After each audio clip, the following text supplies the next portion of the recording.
तो जो बच्चे पास नहीं हो सके वो अगर अपना कुछ एक्सपीरियंस हमारे साथ शेयर करना चाहें कि क्यों उनके नज़दीक क्यों ये पेपर फेल हुआ, उनमें क्या क्या कमियां रह गई। सर 48 आए सुना आपके, तो वो 2 नंबर कहाँ से लूज़ किया आपने? पेपर पूरा हो गया था? नहीं हुआ था, आता था फिर रह गया था और रह गया था। This is very strange. C law का पेपर या बी लॉ का पेपर हो, वो तो 3 घंटे से पहले लोगों का ख़त्म हो जाता है, आपका कैसे रह गया? इसका मतलब है कि शायद राइटिंग स्पीड कम थी, ठीक थी, या फिर आप एक्स्ट्रा लिख गए। तो एक्स्ट्रा जब लिखा, एक तो टाइम ज़ाया हुआ और पेपर आपका कंप्लीट नहीं हुआ। तो कितने नंबर का पेपर हो गया था? हाँ, कितने का हो गया था? 90 का हो गया था। और 10 नंबर का एक ही सवाल रह गया होगा, वो जो डायरेक्टर वाला था, है ना, जिसमें एक टेबल सा बना हुआ था, वो आसान भी था जी। ठीक है, डन हो गया। बस पानी भी बता दीजिएगा, मैं आपके पास आ रहा हूँ, मेरे भाई को तो घर तक छोड़ के आऊँ ना। तो 2 नंबर से पेपर रह गया। क्या 2 नंबर से ही पेपर रह गया? 52 से रह गया। तो यानी कि 90 में से जो आपने अटेम्प्ट किया वहाँ से भी 2 नंबर आप एक्स्ट्रा नहीं हासिल कर पाए। उसको क्या, कैसे आप डिफाइन करेंगे?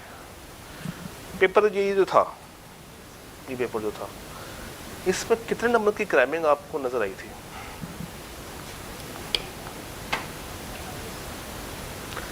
35 नंबर के स्ट्रेट फॉरवर्ड टाइप 1 सवाल है इस पेपर में, और 15 नंबर के आसान 15 MCQ, उसमें भी कोई मुश्किल नहीं है। 50 नंबर का पेपर आई के आपने आपको कहा है कि इसमें कोई मसला नहीं था।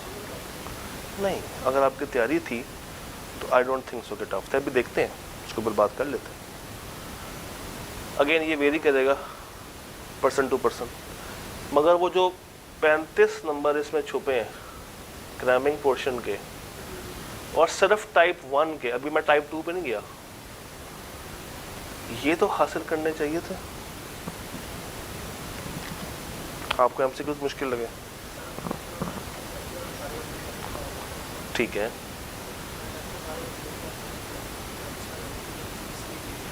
ओए होए, अच्छा,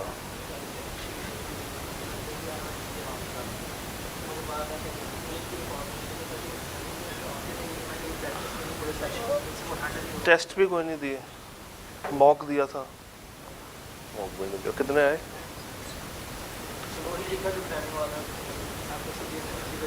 तो थोड़ा सा अगर आप तकल्लुफ़ कर लेते तो आज आप यहाँ ना बैठे होते। तो क्यों?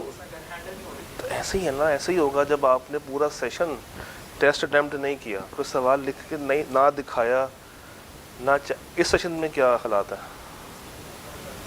टेस्ट दिए, कितने दिए हैं?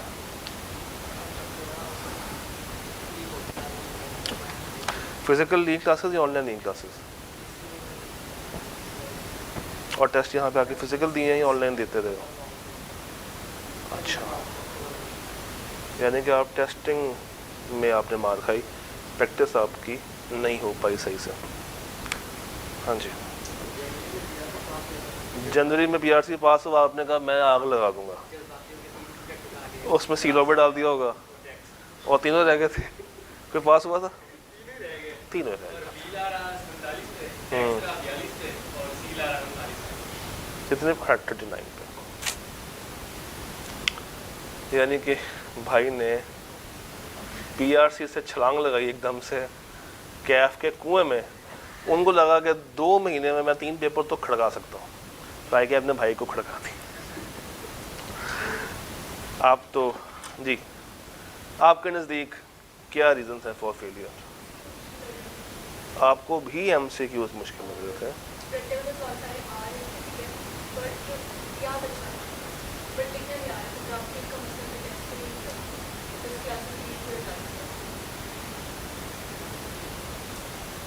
Again the common issue, no practice, no drafting, MCQs difficult थे। नो डाउट पेपर आसान था, पेपर मुश्किल नहीं था। अगर आप MCQs के 15 मार्क्स को साइड पर रखें तो मेरा नहीं ख्याल कि ICAP ने कोई टेढ़ा सवाल इसमें पूछा। कॉन्सेप्चुअल पेपर था, उसने छोटे छोटे कॉन्सेप्ट्स टेस्ट किए, मगर कोई भी सवाल इतना ज़्यादा लंबा चौड़ा नहीं बनाया जिसमें आप लोग फंसते हैं। आइए शुरू करते हैं, फिर साथ साथ चीज़ों को डिस्कस करते जाएंगे।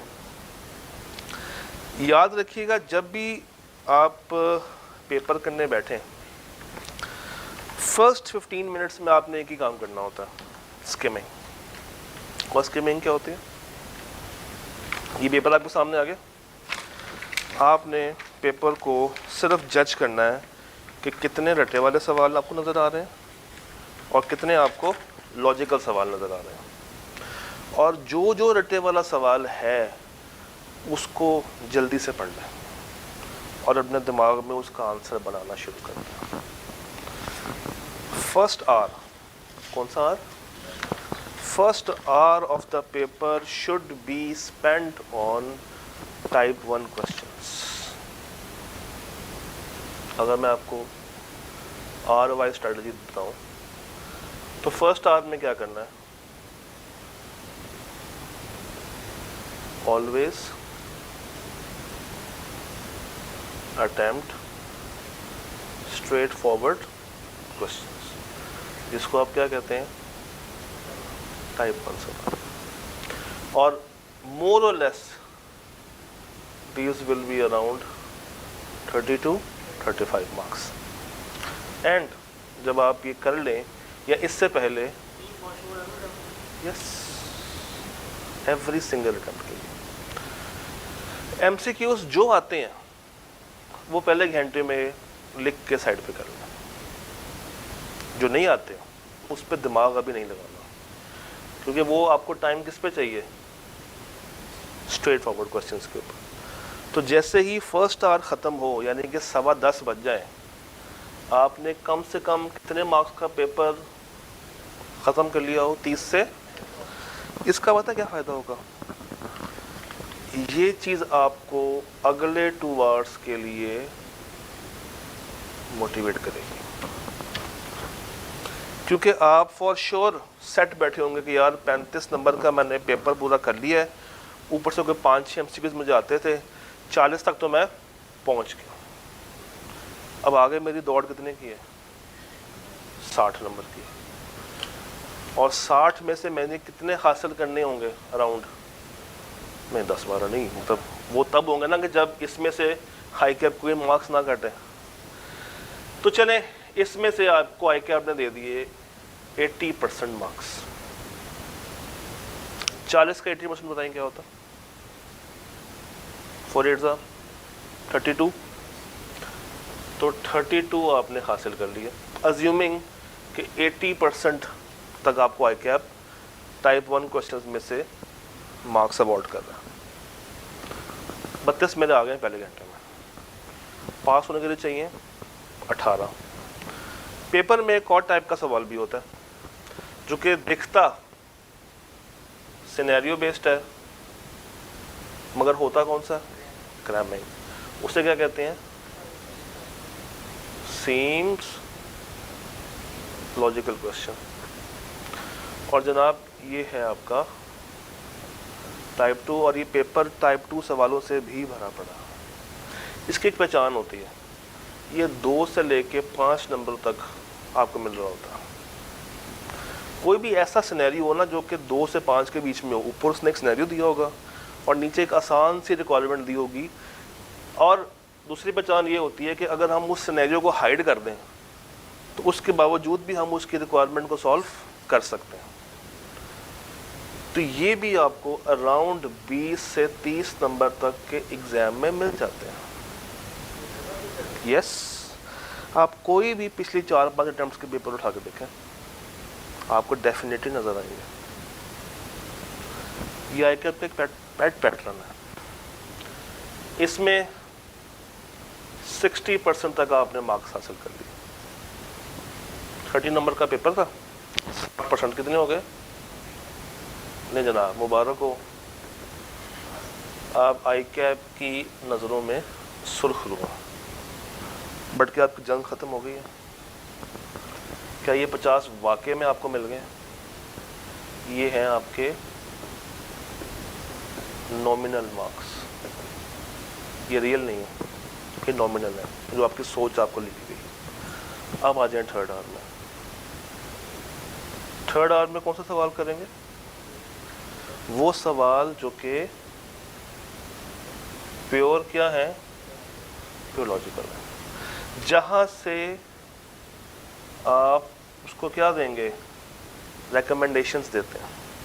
वो पूछता है कि भाई ये वाली हालात में आप लोग क्या करेंगे, हमें एडवाइस करें, हमें एडवाइस करें, हमें सजेस्ट करें। ये क्वेश्चनिंग वर्ब्स यूज होते हैं थर्ड आवर में या प्योर लॉजिकल सवाल में। ये सवाल होते हैं स्ट्रेट लाइनर्स, यानी कि स्ट्रेट लाइन का आपको सवाल मिल जाएगा। ये होते हैं एक्सप्लेन, एनलिस्ट, डिफाइन, इस तरह के आपको क्वेश्चनिंग वर्ब्स कहाँ पे मिल रहे होते हैं? सीम्स लॉजिकल में। तो पेपर अगर आपको सॉल्व कर, देखें तैयारी हर बच्चे की होती है, कोई ऐसा बच्चा एग्जाम देने नहीं जाता जिसकी तैयारी ना हो। चैप्टर्स कितने और सबने कितने तैयार किए होंगे? 12। तो ऐसा क्यों होता है कि कोई पास हो जाता है, कोई फेल हो जाता है? पहला फैक्टर तैयारी, हम अज्यूम करते हैं कि तैयारी सबकी कांस्टेंट है। सेकंड फैक्टर प्रैक्टिस, हम अज्यूम करते हैं कि सबने इक्वली प्रैक्टिस की है। फैक्टर नंबर 3 एग्ज़ाम प्रेशर को हैंडल, अक्सर बच्चे इस प्रेशर की वजह से फेल हो रहे होते हैं। उनको आता सब कुछ होता है, लिखना भी जानते हैं, मगर जब आपने कॉलेज में टेस्ट दिए तो चैप्टर वाइज दिए, और जब आप चैप्टर वाइज टेस्ट दे रहे हैं तो आपको पता है कि यार मेरा जो थीम है, जो मेरा स्कोप है, वो ये 4 सफ़े हैं, इससे मैंने बाहर नहीं जाना। कुछ भी आ जाए इन 4 सफ़ों के अंदर से ही आंसर हो रहा होगा, तो वो आप लेफ़्ट राइट देख के थोड़ा सा सोच के आंसर्स निकाल लेते हैं। मसला कब आता है? जब चैप्टर्स ज़्यादा हो, उसमें ये स्ट्रेटजी काम आती है। अगर आप पहले घंटे में स्ट्रेट ये सवाल उठा लें, ये और कुछ नहीं करेंगे, आपका टाइम ज़ाया करेंगे। मैं इन्हें कहता हूँ ये वो सवाल हैं जो कि आपको अंधेरे में ले जाते हैं। कहाँ पे लेके जाएंगे? क्या मतलब है इसका? ये सवाल कहेंगे आओ सॉल्व करना है मुझे, आ जाओ मेरा बच्चा। ये आपको बिठाएंगे कुर्सी पर, लाइटें बंद कर देंगे, आप लिखते रहेंगे, सोचते रहेंगे, लिखते रहेंगे, सोचते रहेंगे। नंबर सिर्फ कितने होंगे? 15 से 20, मगर टाइम आप इस पर लगा बैठेंगे तकरीबन 1.5 से 2 घंटे, और बाकी 45 मिनट 1 घंटे के लिए आप जंग करेंगे इन सवालों के साथ। और ये वो सवाल हैं जो कि आपको पास करवाएंगे, ये वो सवाल है जो कि आपको तंग करेंगे। तो this should be your ideal strategy. First hour में क्या करना है? Straight forward. और जो एमसीक्यूज आते हैं जिनके बारे में आप डैम श्योर हैं कि यार इनका ऑप्शन ही यही है, कोई और हो नहीं सकता, कम से कम वो लिख लें। सेकेंड आवर में अगर टाइम मिल जाए तो थोड़ा सा सोच लें, और अगर मज़ीद टाइम मिल जाए तो तीसरे घंटे में लें, पेपर पूरा हो जाएगा। पेपर सीलो का बहुत मैनेजेबल होता है। कभी भी ये कंप्लेन नहीं आती बच्चों की तरफ से कि सर टाइम मैनेज नहीं हुआ था। अगर आप इस स्ट्रेटजी पर चलेंगे, आप कभी भी इस वजह से फेल नहीं होंगे कि टाइम मैनेज नहीं हुआ। फिर वजह क्या होगी? आता नहीं था या प्रैक्टिस नहीं थी। आइए तलाश करते हैं इस पेपर में कितने टाइप 1 सवाल। पेपर शुरू हुआ आपके हाथ में, और नॉर्मली हम लोग एंड से आते हैं। तो क्वेश्चन 11 मुझे मिल गया एक स्ट्रेट फॉरवर्ड सवाल। पहले 15 मिनट में क्या करना है, इसको चेक कर लेना कि ये मेरा पहले आर में करना चाहिए मुझे। ऊपर देखा एक सिनेरियो था, जल्दी से जब मैंने रिक्वायरमेंट देखी तो वो कुछ इंडिपेंडेंट डायरेक्टर की बात कर रहा था। मुझे समझ लग गई कि ये सवाल कहाँ से होगा, चैप्टर नंबर 3 से होगा। मैंने कहा अच्छा लंबा सवाल है, अभी पढ़ने का टाइम नहीं है, आगे चलें। और ऊपर गया, एक और सवाल आया, 3 पार्ट्स थे। मुझे एक वर्ड नज़र आ गया जल्दी से, क्या बोला, चार्ज। तो चैप्टर कौन सा होगा, 7, मॉर्गेजेस एंड चार्जेस। जहन में ये लेकर आए कि क्या ये 7 मुझे आता है, हाँ आता है, मैंने अच्छा सा तैयार किया हुआ है। 3, 6, 8 नंबर का सवाल है, टाइप 2 लग रहा है, इसको मैंने सेकंड आवर में करना है, इसको फर्स्ट आवर में नहीं शुरू कर देना। कब करना है इसको, बेशक आता ही क्यों ना हो, शुरू कब करेंगे, सेकंड आवर में। ऊपर आए मजीद, आपने कहा क्या बात है, 7 और 4 नंबर की क्रैमिंग आ गई। और पीछे कितने मार्क्स की क्रैमिंग थी, तो ऐड करें 15 नंबर की क्रैमिंग हो गई। ऊपर देखा आपने कहा ईओजीएम, ओहो चैप्टर कौन सा होगा, 8, मीटिंग्स का सवाल है। थोड़ा बहुत लॉजिकल लग रहा है, लंबा सवाल है, अभी पढ़ने का टाइम नहीं है, कब पढ़ूंगा, सेकंड आवर में या थर्ड आवर में। आप मजीद ऊपर आ गए, आपने कहा यार टेबल है, कोई ना कोई कहानी आएगी आपने करवाई होगी। टेबल और कोई कहानी ना करवाई हो, ये पॉसिबल नहीं है, तो ये मैंने भी संभाल लेना है। और सवाल सिंगल रिक्वायरमेंट के साथ 10 नंबर का। इससे पहले कि सवाल ज़रा गौर करें, रिक्वायरमेंट ज़्यादा है और हर रिक्वायरमेंट 3, 4, 2, 3 नंबरों की है, मगर ये वाहिद सवाल अभी तक जो मुझे मिला है जिसकी सिंगल रिक्वायरमेंट पे ये 10 नंबर का सवाल है।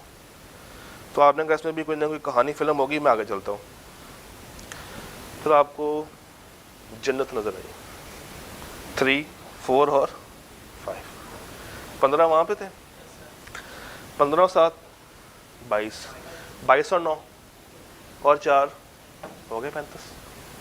आप कोई भी अटैम्प्ट उठा कर देख लें, 30 से 35, कभी कभी 40-45 भी टच किया है क्या आपने, क्योंकि सी लॉ के अंदर मोर और लेस उसने पूछना क्या है, रटा। ये बी लॉ तो है नहीं कि बताएं जरा आप कॉन्ट्रैक्ट बना या नहीं बना, पार्टनरशिप हो रही है या नहीं हो रही है, नेगोशिएबल इंस्ट्रूमेंट इशू करना या नहीं करना। इसमें प्रोसीजर्स हैं, तो प्रोसीजर्स आपने बार बार अपने जहन में ला के रिफाइन करके लिखने होते हैं। अच्छा मजीद में ऊपर गया, मुझे नज़र आए 3 पार्ट्स हैं, 9 नंबर है, सिक्योरिटीज एक्ट, तो चैप्टर कौन सा होगा, 6। तो अब मेरे जहन में क्या है, एक सवाल चैप्टर नंबर 6 का है, 3 सवाल क्रैमिंग जो कि मैंने कब करने हैं, फर्स्ट आवर में करने हैं। नीचे आता हूँ तो एक सवाल मुझे नज़र आ रहा है कि कंपनीज एक्ट है, इन्वेस्टमेंट की बात कर रहा, तो चैप्टर नंबर 10 का होगा।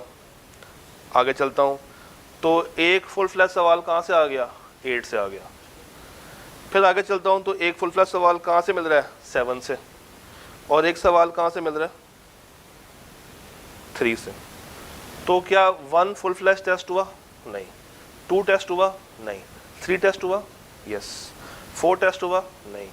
5 टेस्ट हुआ, नहीं। 6 टेस्ट हुआ, 7 टेस्ट हुआ, 8 टेस्ट हुआ, 9 टेस्ट हुआ क्रैमिंग वाले में, हाँ। 10 टेस्ट हुआ, 11 और 12 तो बाय डिफॉल्ट होना ही होना है, क्योंकि 12 की एक अपनी सिंगल ग्रिड है।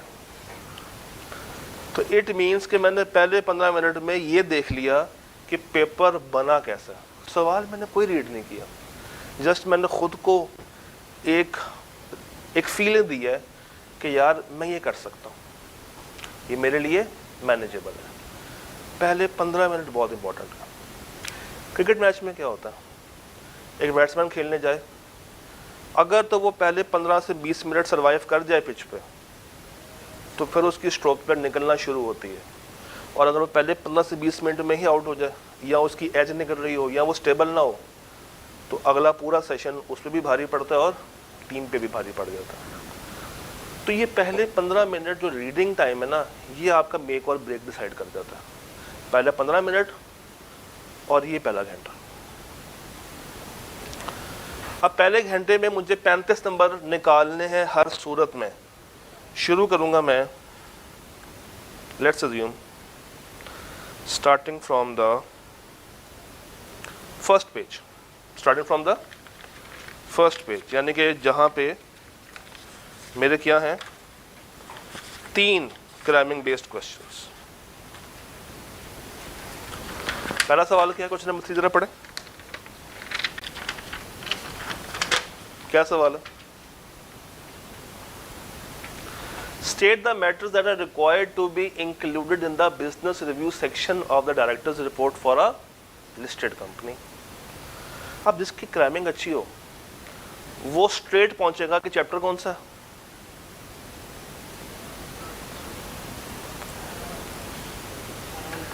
आपको तो तैयारी पूरी थी। तो डायरेक्टर रिपोर्ट कहाँ पे आती है, 3 में या 10 में है?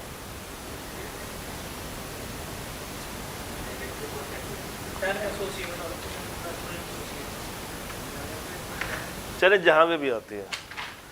क्या हमें ये पता है कि इस रिपोर्ट के अंदर जो BRS है, जो बिजनेस रिव्यू सेक्शन है, उसमें कौन कौन सी बातें आती हैं? एनीवन?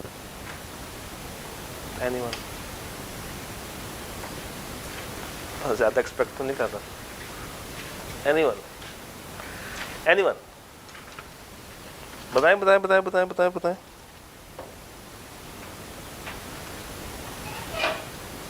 चले ढूंढ के बता दें, ढूंढे चैप्टर कौन सा।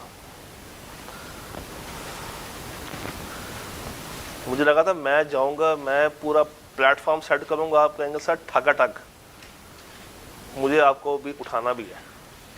हाँ जी, बिजनेस रिव्यू सेक्शन में कौन कौन सी बातें आएंगी, जल्दी बता दें।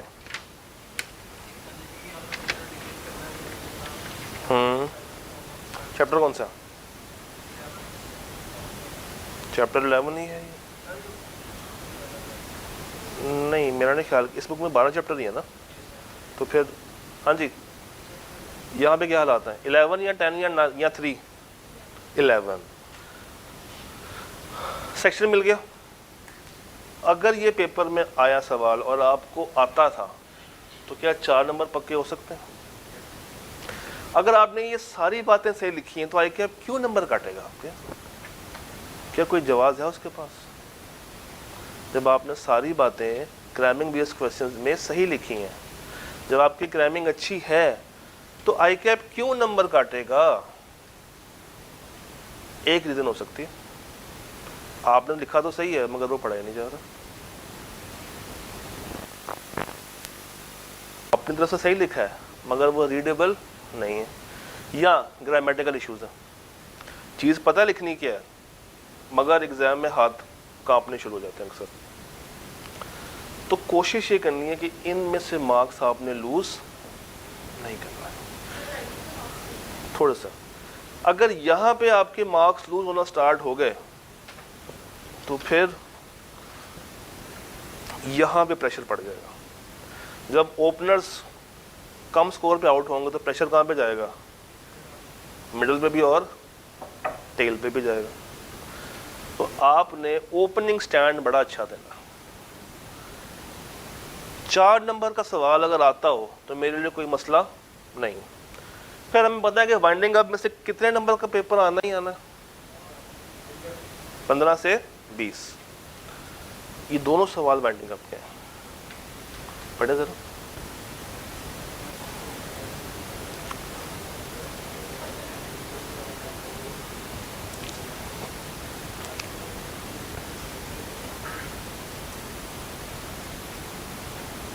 हाँ जी, आइडेंटिफाई द स्टेक होल्डर्स। अब मेरे जहन में आ रहा है यार ये ना एक टेबल बना हुआ है, तो वो टेबल आएगा, आपने कितने नंबर का पूछ लिया पूरा टेबल।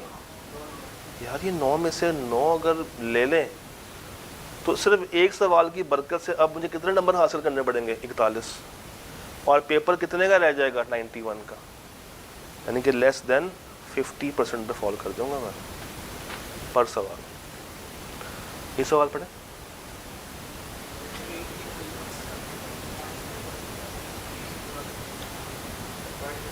तो ये चैप्टर तो बिल्कुल सीधा है ना, यहाँ से तो आनी ही एक ही तरह के सवाल आने हैं। कौन से?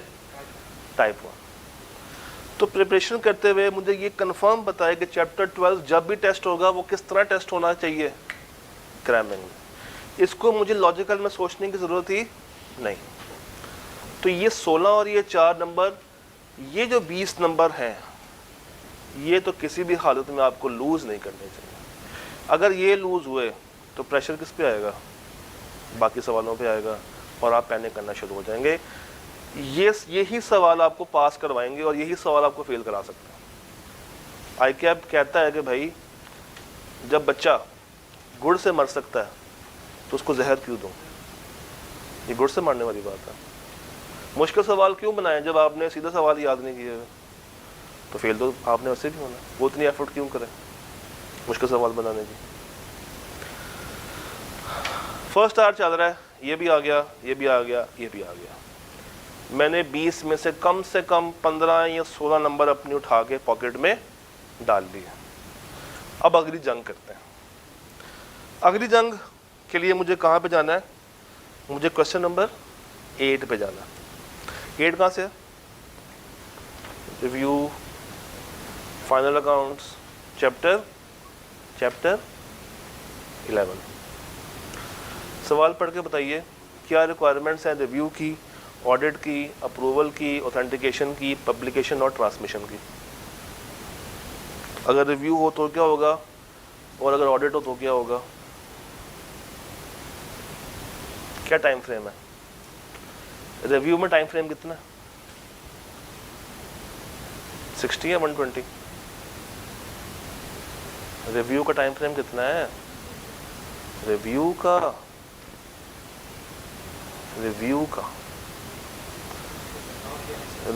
60 है और ऑडिट के लिए 120।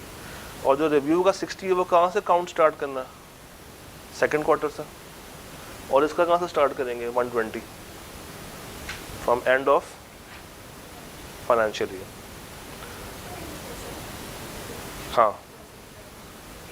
हाँ जी, बिल्कुल वही है। तो नीचे क्या पूछ रहा है? अप्रूवल, ऑथेंटिकेशन, पब्लिकेशन और ट्रांसमिशन। अब ये रट्टा नहीं है कि रिव्यू के लिए सारी बातें बताएं और फिर ऑडिट के लिए सारी बातें बताएं। ग्रुप अकाउंट्स, हाँ जी, पहले आपने बताना है हाफ ईयरली के ऊपर ए और बी, फिर आप बताएंगे एनुअल के ऊपर ए और बी। तो आपने शुरू इस तरह करना है, 8A लिखा ऊपर, पहले हेडिंग दी, हाफ ईयरली में जो जो बातें ए की हैं उसको बता दें, फिर हेडिंग दी एनुअल की, उसमें ए की जितनी बातें पूछनी है बता दी, फिर आया पार्ट बी पे, अगले पेज पे आया, अगेन हेडिंग किसकी दी? हाफ ईयरली की, बी वाली बातें बता दी। यस, बिल्कुल ऐसे ही। अब अगेन ये सवाल अगर आता हो तो क्या ये नंबर लूज करने वाला सवाल है? मैं सिर्फ आपको ना एहसास दिला रहा हूँ कि अभी भी कुछ नहीं बिगड़ा। कितना टाइम है पेपर में? सी-लॉ का पेपर कब होता है? सी-लॉ का पेपर कब होता है? FAR2, बी-लॉ और उसके बाद MFA, MFA के बाद CMA, CMA के बाद सी-लॉ, 5वां पेपर होता है, यानी कि जुम्मे को होगा। तो still there is lot of time left. अगर आप आज से भी तैयारी शुरू करें तो मेरा नहीं ख्याल कि कोई इशू आपको होगा।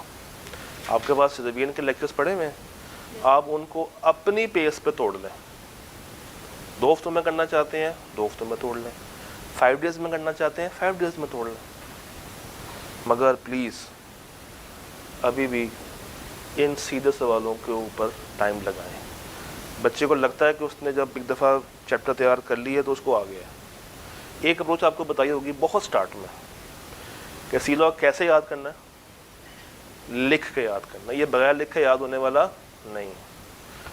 और जब एक दफ़ा लिख लें तो अपने लिखे हुए से याद करना है, उसके बाद किताब के ऊपर आपने जाना नहीं। पहले घंटे का आखिरी सवाल फ्रॉम डिविडेंड रेगुलेशन। सवाल पढ़े, देखें क्या आप लोग आंसर कर सकते हैं सवाल को। चैप्टर 9।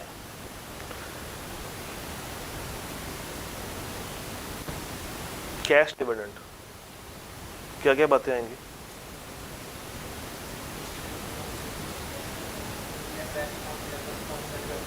ठीक है, उसमें 3 चीजें होती हैं, या वारंट देगा या क्रॉस चेक, ये तो आना चाहिए। 35 पूरे हुआ। एक चीज गौर की आपने, 12 का रटा पूछा, 9 का पूछा, 11 का पूछा, कई 2 ग्रेड्स पूरे नहीं किए उसने क्रैमिंग के अंदर। 9 लेवल भी टेस्ट कर लिया और 12 भी टेस्ट कर लिया। इसके अलावा चैप्टर 10 से एक सवाल था हमने जो देखा अभी तक क्रैमिंग में। पेपर भी यही चैप्टर पास कराते हैं, 11 से भी है वही ना, 9, 11, 12, ये तो 2 ग्रेड्स पूरी होगी ना मेरी।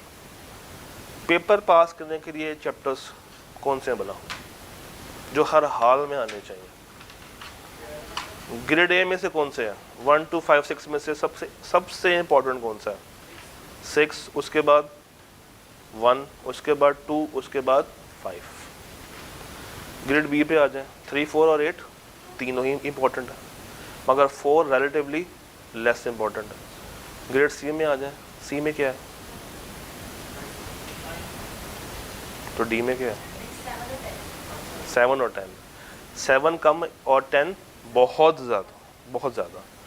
उसके बाद 9, 11 दोनों इंपॉर्टेंट है और 12 वैसे ही इंपॉर्टेंट है। 12 चैप्टर। अगर ये पेपर अब ना पास हुआ इस दफ़ा, तो फिर जो बीलॉ का पेपर पास करके आए हैं ना, खुदा ना खास्ता अगर नई स्कीम आ गई और जुड़ गया तो मसला किसको होगा? फिर बैठे रहिएगा, कॉन्ट्रैक्ट क्या होता है, पार्टनरशिप क्या होती है, तो ये तंग करेगा। बट अभी वो स्कीम दूर है, बट आपने अगली दफ़ा में इसको पास लाजमी कर। कभी भी आ सकती है मगर अगली में नहीं आएगी, जो अब स्टार्ट होगा ना सेशन उसमें नहीं है, उसके बाद कभी भी आ सकती है। पहला घंटा मेरा पूरा हुआ और मैंने कितने मार्क्स निकालनी है? 35। वो तो हम कह रहे हैं ना, ये डिपेंड किस पे करेगा? आपकी तैयारी नहीं, आपकी तैयारी पे डिपेंड करेगा। ये तो अभी नॉमिनल है। मेरी सोच ये कह रही है कि मैंने पहले घंटे में 35 नंबर तक हासिल कर लिया। सेकेंड आवर में क्या पिक करना है मुझे? Seems logical. अब जब मैंने देखा था पूरा पेपर फर्स्ट 15 मिनट्स में, तो चैप्टर 7 मुझे कहीं ना कहीं नज़र आया था, और वो चैप्टर 7 बाकियों से कुछ हद तक आसान होता है। चैप्टर का नाम क्या है? मॉर्गेजेस एंड, और उसका एक पूरा सवाल है, उसका एक क्वेश्चन नंबर 9 ज़रा पूरा खुल के रीड करें। देखें आप लोग कहाँ तक रीड कर पाते हैं, कहाँ तक इसका आंसर निकाल पाते हैं।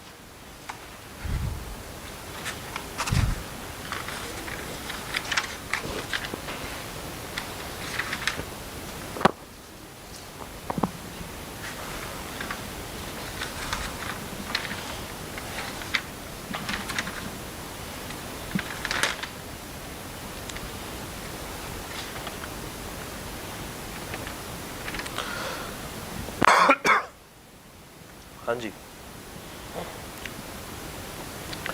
ईगल लिमिटेड इज फाइनलाइजिंग एक नेगोशिएशन है $2 मिलियन की, जो कि लोन है ऑयल बर्ड इंटरनेशनल बैंक। हम लोन दे रहे हैं, हमें लोन आ रहा है। लोन दे रहे हैं, किससे दे रहे हैं? फॉरेन लेंडर कौन है? OIB। OIB ने कहा सिक्योरिटी चाहिए in the form of charge, और चार्ज किस पे क्रिएट होता है? और वो भी किस पे कर रहे हैं? चार्ज चाहिए इमूवेबल प्रॉपर्टी में, जो कि पाकिस्तान में है बाय 12 मार्च। अब सवाल कैसे पढ़ना है? आप सबसे पहले अंडरलाइन करेंगे ईगल लिमिटेड को, जो कि आपकी कंपनी है, फिर आप अंडरलाइन करेंगे OIB को, अमाउंट को, फॉरेन लेंडर को, चार्ज को, और इमूवेबल प्रॉपर्टी को। ये ज़रूरी इसलिए है क्योंकि आपको दोबारा से सवाल पढ़ना ना पड़े, तो आपका टाइम ना ज़ाया हो। While advised to register the charge, EL believes that this is not necessary as OIB is a foreign bank. उनको लगा कि चार्ज को रजिस्टर करना ज़रूरी नहीं है। उनके नज़दीक क्यों नहीं है? क्योंकि जो बैंक है वो हमारे मुल्क का नहीं है। वो किस मुल्क का है बताया उसने? नहीं, फॉरेन। USD है तो कहाँ पे होगा? अमेरिका में होगा। हाँ जी, सवाल आपने पढ़ लिया, सवाल ने कॉन्सेप्ट दिया। नीचे मेरे पास तीन और 2 टाइप 2 क्वेश्चन। वेदर, सब कुछ हाइड करता हूँ, whether EL needs to register the charge. Charge कहाँ पे क्रिएट हो रहा है? पाकिस्तान में या पाकिस्तान से बाहर? पाकिस्तान से बाहर। प्रॉपर्टी कहाँ पे है? पाकिस्तान में। तो चार्ज रजिस्टर होगा, तो चार्ज रजिस्टर तो होना चाहिए। अब अगर ये सवाल मैं ऊपर से हाइड कर दूं सारा और सिर्फ यहाँ पे लिखूं कि प्रॉपर्टी बाहर है, सॉरी प्रॉपर्टी पाकिस्तान में है, चार्ज बाहर है, तो क्या उसको रजिस्टर करना चाहिए? तो आपका आंसर क्या होगा? यस। ठीक है, यस हो गया। With home and with in what time frame? हाँ जी, किसके अंडर रजिस्टर होगा ये चार्ज? रजिस्ट्रार के अंदर। और टाइम फ्रेम क्या? चलो, डेज की कहानियां भूलनी नहीं है। आता हुआ सवाल भी डेज गलत कर दी तो ICAP ने क्या करना है? बच्चे को नहीं आता। 3 नंबर के लिए कोई जंग करनी पड़ी है? सिर्फ मुझे क्या पता होना चाहिए था कि चार्ज रजिस्टर होना है। होना किसके साथ है? रजिस्ट्रार के साथ। और time frame of 30 days. Part B देखें।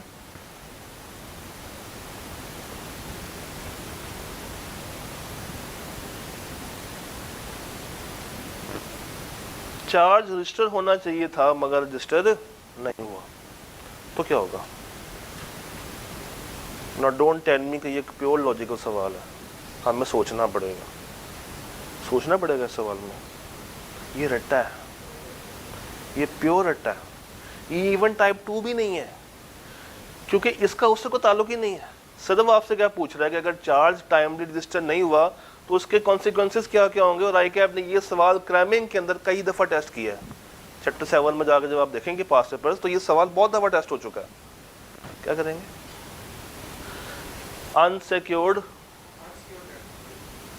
तो सारी कहानी आपने उठा के यहाँ पे लिख देंगे, क्योंकि जब चार्ज रजिस्टर नहीं हुआ OIB के नाम से और अगर ये कंपनी वाइंड अप हो जाए तो OIB क्लेम कर सकता है। तो OIB इज अनसिक्योर्ड क्रेडिटर। तो चार्ज अगर रजिस्टर नहीं हुआ तो क्या क्या कॉन्सिक्वेंसेस होंगे, ये किताब का छापा है 3 नंबर के लिए। नीचे आ जाए, पढ़े जरा।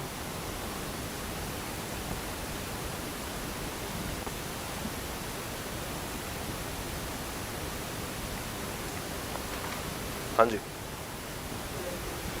मॉडिफिकेशन टॉपिक कौन सा है? चैप्टर सेम चल रहा है 7। अच्छा, एक खासियत है, कभी भी ये बहुत रेयर ऐसे होता है कि ICAP एक सवाल में ना चैप्टर्स को मिक्स कर दे हो। A किसी और से आंसर हो रहा हो, B किसी और से हो रहा हो, C किसी और से हो, ये नहीं करता ICAP, आपके लेवल पे नहीं करता। तो जब चैप्टर 7 में आप कूद गए हैं तो तीनों पार्ट्स भी कहाँ से आंसर हो रहे होंगे? 7 में से 3 और 2 अपने मान से बताइए। Modification, unsecured, time frame, chapter 7 के पास्ट पेपर्स ही क्यों ना अच्छे से कर ली हो, क्या ये 8 नंबर लूज करने वालों में से है कि नहीं है? तो फिर बच्चे क्यों फेल होते हैं? जब हमें सब कुछ ही आता है तो फिर ICAP को क्यों लगता है कि हमें कुछ नहीं आता?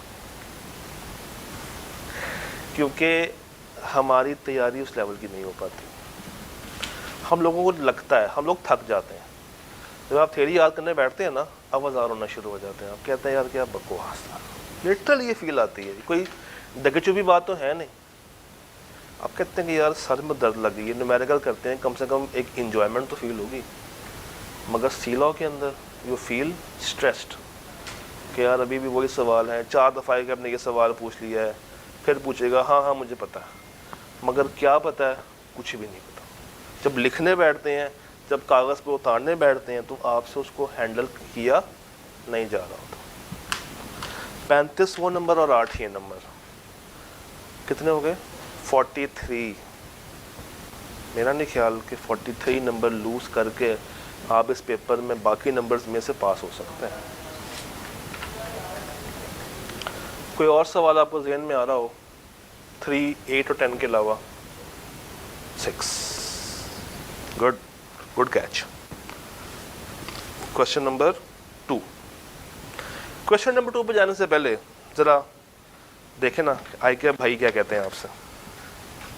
ये जो आई कैप बड़े भाई हैं आपके, कुछ कहना चाहते हैं आपसे। पेपर में रिजल्ट कितने % आया? 47। एक अच्छी खासी तादाद, यानी कि रफली अगर 100 बच्चा पेपर अटैम्प्ट करने गया है तो आई कैप ने कहा है कि 50 पास है और 50 फेल है। जो पेपर अटैम्प्ट करने गया आई कैप ने कहा आओ मैं तुम्हें पास करूँ, तुम्हें कुछ ना कुछ आता है, लाओ पेपर दो, अटैम्प्ट करो, सॉल्व करो, मैं तुम्हें पास करने को तैयार। मगर फिर भी बच्चे फेल होते हैं। लास्ट टाइम कितना % रिजल्ट था? वो लिखा हुआ 43, और इस दफ़ा कितना? 47। ज़रा कॉमन मिस्टेक्स देखते हैं। अभी तक हमने सवाल कौन से कर लिए? 2 नहीं किया, 3, 4, 5 करिए। 3 में क्या था? ज़रा पढ़े खुद ही, ज़रा अपनी कारस्तानियाँ खुद ही देखें। थोड़ा सा इसको जूम कर देता हूँ। Examinees failed to cover the director's responsibility for ensuring adequate internal financial control। ये पॉइंट उन्होंने नहीं लिखा रिव्यू रिपोर्ट में।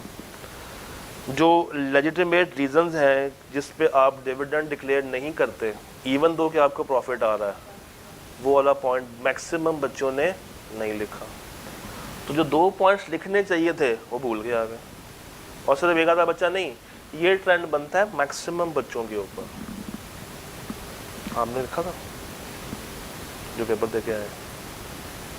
लिखा था? लिखा था? नहीं लिखा था। आंखें बता देती नहीं लिखा था। हाँ जी, नहीं लिखा था, नहीं लिखा था, नहीं लिखा। आप बताएं क्या आपको आई कैप जान के फेल करता? हमें ना लगता है कि आई कैप हमारा दुश्मन है। दुश्मन नहीं है, ये दोस्त है। वो चाहता है कि आप पास हो, अदरवाइज वो 50 नंबर का रट्टा ना दे आपको, अदरवाइज वो रट्टा दे 10-5 नंबर का, और सारे सवाल क्या बनाए? लॉजिकल, जिसमें आप घूमते फिरें और पेपर भी आपसे टाइम पे पूरा ना हो रहा। बीच में एक आधी अटैम्प्ट ऐसी आई जिसमें उसने बच्चों को बहुत तंग किया, मगर फिर से वो अपने ट्रैक पे आ गया, जिसमें वो मैक्सिमम क्या पूछता है? रट्टा पूछता है। क्वेश्चन नंबर 4 जरा देखते हैं। Examinees missed that after passing a special resolution, a company can file a petition with the court for its winding up. Examinees overlooked that an investigation into the affairs of the company is not mandatory if the company's sole business revolves around a revoked license. ये 2 points भी बच्चों ने, maximum बच्चों ने नहीं लिखे। अब मैं फिर से पूछता हूँ, लिखे थे? नीचे वाला नहीं लिखा, दोनों पॉइंट लिखे थे, दोनों पॉइंट लिखे। चले एक हमारे पास गवाह मौजूद है जिन्होंने एक मिस किया। 5 देखें, इसके बारे में क्या राय है? हाँ, तो ये प्रैक्टिस से समझ आनी थी ना बॉस। सर ये प्रैक्टिस से समझ आनी थी। आप चैप्टर 12 को जितना मर्जी रट्टा लगा लें, जब तक आप एक दफ़ा बैठ के उसका एक मैप नहीं बनाएंगे वो कभी भी चैप्टर याद नहीं होगा, क्योंकि उसमें इतनी बातें हैं कि बातें कभी कभी मिक्स हो रही होती हैं, रिपीट हो रही होती, कभी कभी पढ़ते हुए नींद भी आती है उस चैप्टर को। जब तक आप उसको सुकून के साथ एक हाथ में चाय पकड़ें, एक बड़ा सा कागज़ लें, उसको लिखें, स्टेप वाइज लिखें। स्टेप 1 में ये हो रहा है, स्टेप 2 में ये हो रहा है, स्टेप 2 के अंदर ये 4 बातें होंगी, फिर ये स्टेप 3, फिर ये स्टेप 4, तब जाके ये 12 से 15 नंबर आपके हाथ चढ़ेंगे, अदरवाइज नहीं चढ़ने वाला। 6 हम लोगों ने किया अभी तक? नहीं 6 नहीं किया। हम उसके बाद कहाँ भाग गए थे, लास्ट पे चले गए थे, हम भी लास्ट पे आ जाते हैं। Examinees did not state that public companies that are listed must collect cash dividend. Mandate वाली बात बच्चों ने नहीं लिखी। अब नजर तो ये बता रही कि नहीं लिखी थी, लिखी थी, अच्छा शुक्र। हाँ जी, नहीं नहीं शायद का मतलब है ना, नहीं। तो अब बताएं आई कैप की जो भविष्यवाणी होती है वो सही होती है नहीं होती? पता है 2 डॉक्यूमेंट्स हैं, एक होता है सजेस्टेड सोल्यूशन और एक होता है एग्जामिनर्स कमेंट। इन दोनों में से जो ज़्यादा ऑथेंटिक है ना वो एग्जामिनर्स कमेंट है, क्योंकि सोल्यूशन तो आपकी किताब के अंदर भी मौजूद है। It is the examiner comment जो बताता है कि बच्चों ने क्या गलतियां की हैं और कैसे आपने अगली दफ़ा वो गलतियां नहीं करनी। आप अगर तो आप वही गलतियां कर रहे हैं तो आप मक्खी पे मक्खी मार रहे हैं। आपने मक्खी पे मक्खी नहीं मारनी, एग्जाम में बैठ के आई कैप को मारना, पास होकर दिखाना। अच्छा उसके बाद हमने क्या किया, क्वेश्चन नंबर 3 ये हो गया, ये हो गया, 7 किया था, 7 9 में किया, 9 तो नहीं किया, हाँ 9 किया था, चैप्टर 7 था, क्वेश्चन 9 था। हाँ जी 9A, examine is overlooked that a charge if credit outside Pakistan requires registration. यानी कि जो वो पूछ रहा था कि क्या रजिस्ट्रेशन चाहिए नहीं चाहिए, बच्चों ने उसी पॉइंट को नहीं लिखा। तो फिर क्या लिखा होगा बच्चों ने अपनी फिलॉसफी में, जो उसने मांगी नहीं थी। बी पढ़े जरा, examinees failed to state that the Companies Act 17 stipulates that someone acquiring a property after an unregistered charge is created only gets notice from the charge from the date of its registration वाला point नहीं लिखा।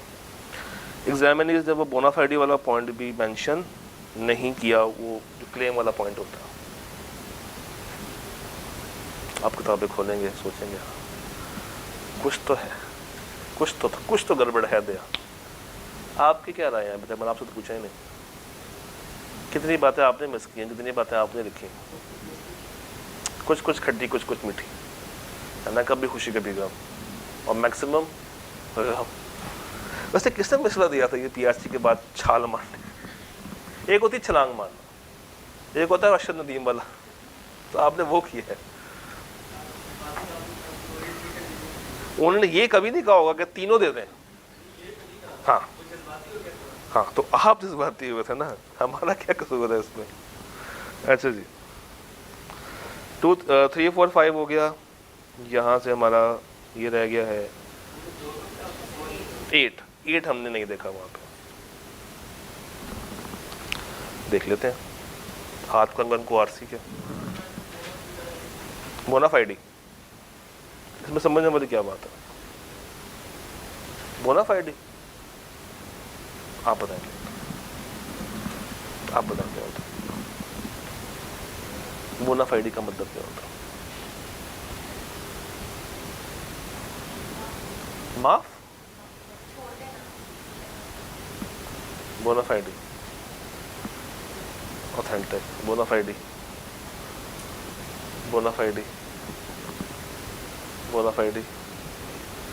Paper कब है?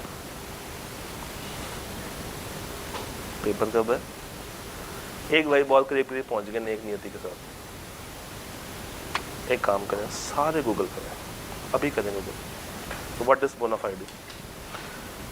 एक तो हमने मेहनत करनी छोड़ दी हुई, हमने कहा जो आएगा ना बना बनाया आ जाएगा और हम बस छाप छुपाएंगे। नेक नियति के साथ किसी को धोखा नहीं देना, ये होता है बोनाफाइडी। अच्छा जनाब, हम 8A पे थे, मिस आप ज़रा पढ़ें आपके नज़दीक, क्या 8A और 8B में जो बातें आपने सोची थी क्या ये वही बातें हैं या कम ज़्यादा हो रही हैं आपके नज़दीक? हाँ जी आपके नज़दीक।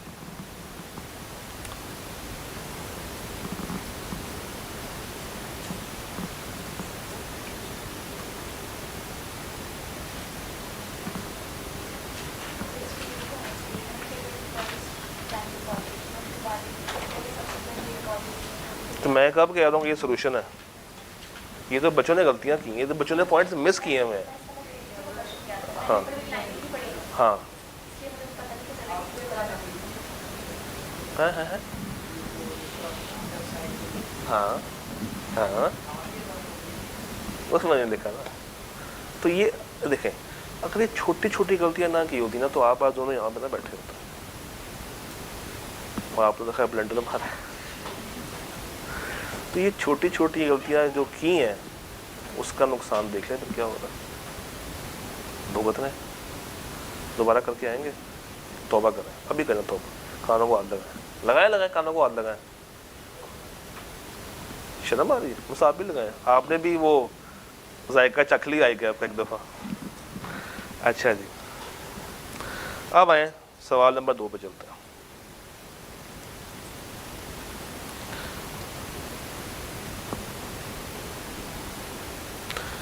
एक बात पूछता हूँ आपसे, पेपर डिस्कस हो रहा है,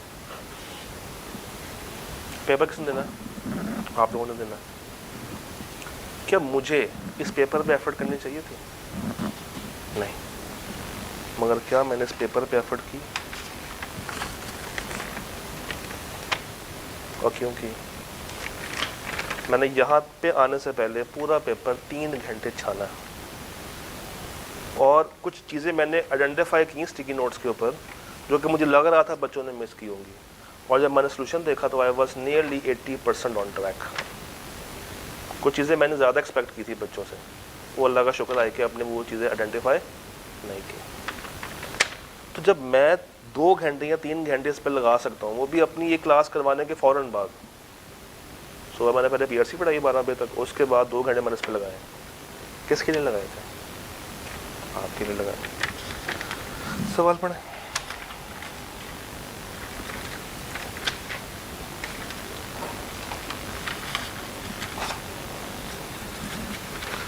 सवाल है फ्रॉम सिक्योरिटीज़ एक्ट। आपने बताना है कि ऊपर के 3 कहानियों में प्रोस्पेक्टस इशू होना चाहिए या नहीं होना चाहिए, और अगर होना चाहिए तो क्या उसका प्रोसीजर होगा। ये तो वाकई पूछ रहा है। कुछ और भी तो बातें आनी थी, सिर्फ इसके तो नहीं आनी थी ना। नहीं, ज़रूरी नहीं है कि सिर्फ अनलिस्टेड हो और वो ना करे, अंदर भी तो पढ़े कि अंदर क्या हो रहा है।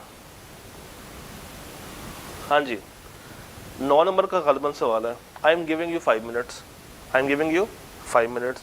इसका सवाल सोचें और सिर्फ की पॉइंट्स कागज़ पे लिखें, जल्दी करें। देन लेट्स चेक कि आप कहाँ तक पहुँचे हैं।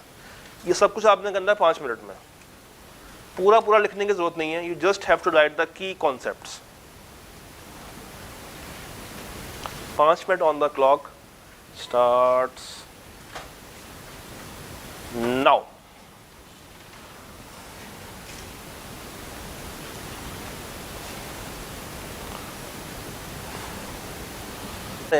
क्या हम लोग प्रोस्पेक्टस इशू करेंगे, हाँ या ना? वजह क्या? वजह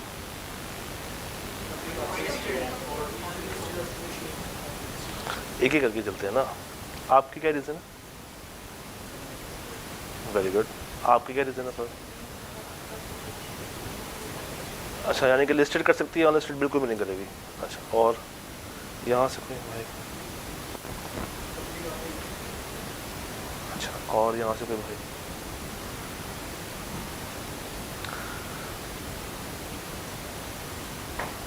सवाल में क्या हो रहा है? पिजन लिमिटेड एक अनलिस्टेड कंपनी 4 मार्च को एग्रीमेंट कर रही है डकलिंग्स के साथ और डवलिंग्स के साथ। 12 million ordinary shares with the face value of 10 at 50 per share, और 14 मिलियन ऑर्डिनरी शेयर्स एट 55 पर शेयर। दोनों की फेस वैल्यू कितनी है? और शेयर्स इशू होंगे अगेंस्ट कैश कंसिडरेशन। कई पब्लिक ऑफरिंग है, कई प्राइवेट ऑफरिंग है, तो इसलिए प्रोस्पेक्टस इशू नहीं है। वो जो आप सोच के बैठे हैं मैं लिस्टेड है अनलिस्टेड है, that was not the main reason, that wasn't the main reason. इसी तरह इसके बारे में क्या ख्याल? अपने ही एम्प्लॉयज को या अपने ही एग्जिस्टिंग मेंबर्स को कह रहे हैं कि हम आपको शेयर इशू करके दे रहे हैं, ये कौन सा इशू होता है? राइट या बोनस? तो भाई बोनस क्या होता है? तो ये राइट इशू है, और राइट इशू में भी प्रोस्पेक्टस इशू सी, ये पब्लिक ऑफरिंग है, और इसमें आपने वो सारी कहानी लिखनी है जो कि उसकी होती है, अखबार में जाएगा 7 दिन 30 दिन 21 दिन वाली सारी कहानी आपने यहाँ पे उठा के आती है, वो सारी कहानी वो क्यों लिखनी है? बड़ा अच्छा सवाल आया, यानी कि आपने नहीं लिखी थी एग्जाम में। सर जी रिक्वायरमेंट तो ज़रा गौर से पढ़िएगा।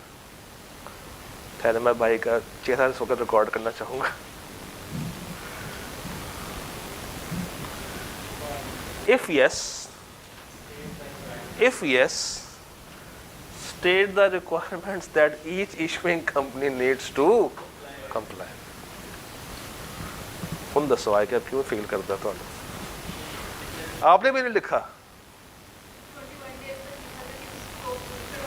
उसके बाद आपने कहा क्या खुद ही लिख रहे।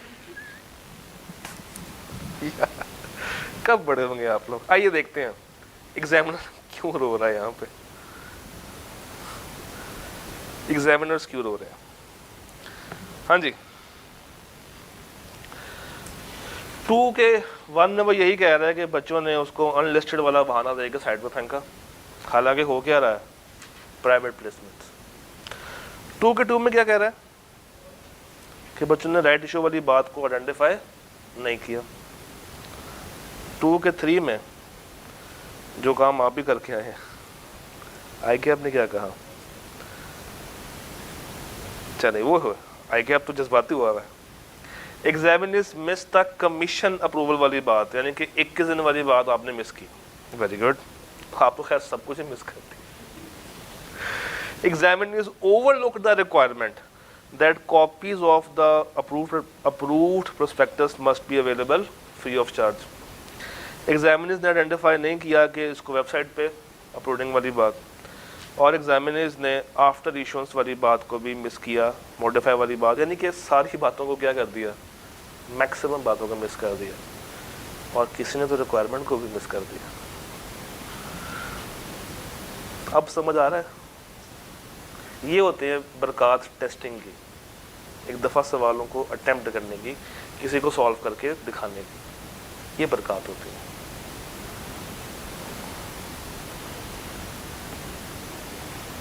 चले आगे, है हिम्मत?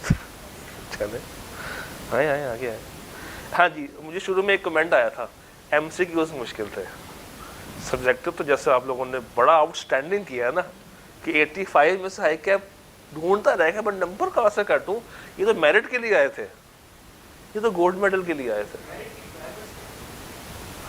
पहले जो पेपर दे रहे हैं वो पास होने चाहिए, और जिस पेपर में मेरिट आ सकता है ये आ रहा है वो पहले फेल ना हो। जितने पेपर दिए वो पास हो, और जिसमें मेरिट आपका बन रहा है वो इससे पहले दे के फेल ना किया, तो उसमें मसला नहीं। अच्छा जी, अब मेरे पास सवाल नंबर कौन सा रह गया? 6 7 नहीं 6 हो नहीं गया, नहीं हुआ। 6 7 और 10 ये रह गए। अच्छा, और ये तीनों सवाल मैंने कब करने? लास्ट आवर में। अब हम सेकंड आवर पूरा कर चुके हैं। कुछ दिखाता हूँ आपको, शायद आपने गौर किया हो ना किया हो। जादू, ये पढ़े।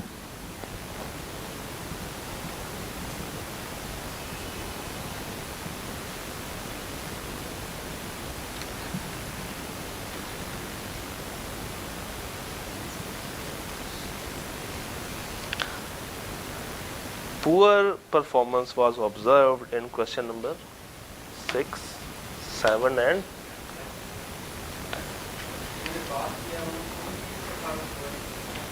अभी देखते हैं सर। ये ले आपका सवाल भी आई कैब ने आंसर फौरन से कर दिया। आई कैब ने कहा मेरा बच्चा हमेशा नाराज ना हो।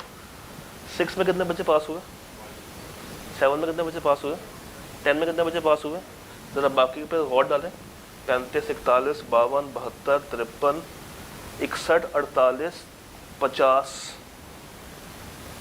यानी कि जो 47% बच्चे पास भी हो रहे हैं उनकी भी नो डाउट परफॉर्मेंस इनमें कम है, मगर वो पास किस वजह से हो रहे हैं, बाकी। मैंने आपसे शुरू में क्या कहा था कि क्रैमिंग पार्ट नहीं आपको आर या पार करना, ये क्रैमिंग ही है जो कि आपको बचा जाती है। And this is the wholesome proof के सामने 22, 11 और फिर भी 30, फिर भी 30। तो पहले 6 करें, 7 करें या 10 करें? हाँ जी 7 पहले कर लें, 7 पहले कर लेते। जनता के सामने हम क्या कह सकते हैं? ऐसा कह तो ऐसा नहीं कि जैसे मैंने करना हो, करना तो आप लोगों ने। चैप्टर कौन सा है? मीटिंग्स। ओके 4, 3, 7, 3, 10 और 2, 12 सवाल आपके पास है 12 नंबर का। 15 मिनट में आपको दे रहा हूँ, पहले आप लोग करें फिर डिस्कस करते हैं।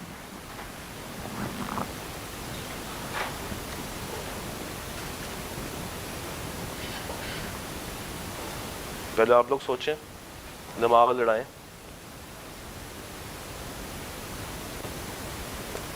छोटा कर दूं साइज अगर पूरा सवाल चाहिए तो, या पार्ट डी के अलावा मुनासिब है? ये लो। ओहो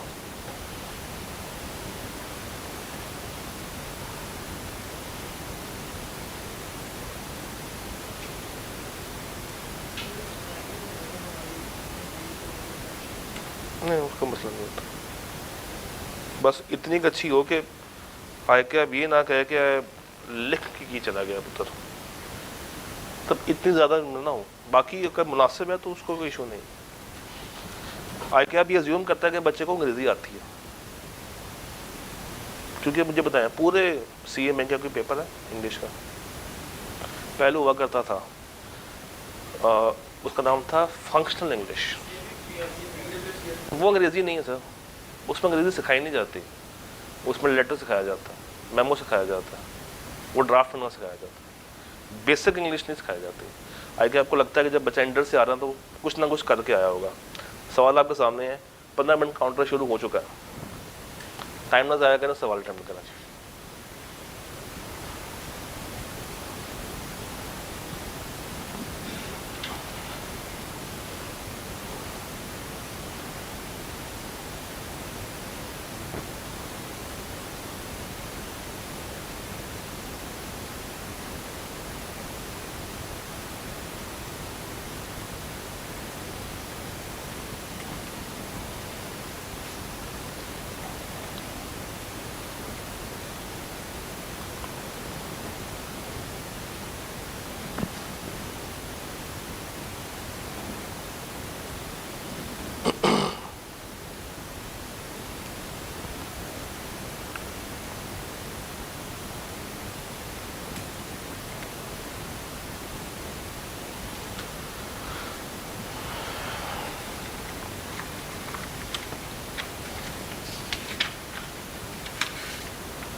क्या चाहते हैं सवाल से आप, क्या टेस्ट करना चाह रहे हैं?